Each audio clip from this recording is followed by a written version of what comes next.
قطار زندگی برای تأخیر کسی را مجازات نمی کند، او را جا می گذارد.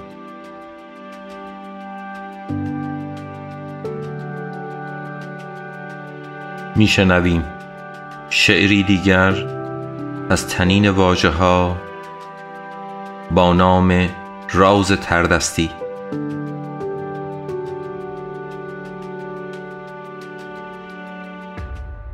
سیبی در هوا معلق و رقصان،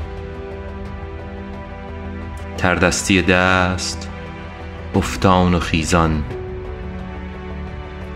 غوطه ور زمان مستان و پیچان، رهایی از دست اوجی در آسمان، سقوطی بی صدا فرودی چرخان، آراسته در صف دستی به دستان.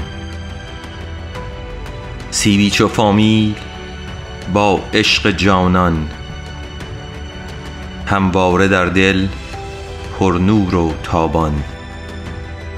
سیب رفاقت پر عهد و پیمان، آن را تو مفروش بی قدر و ارزان. پیشه چو سیبی زاده ز برهان، پیشی بجوید خود داده رجحان. گر تندرستی سیبی چو شادان، قدرش بدانی تا وقت پایان. سیبی دگر بود اوقات خندان، بی حسن این سیب دنیا چو زندان.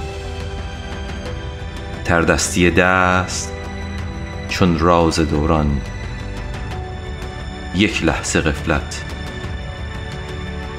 عمری به تاوان.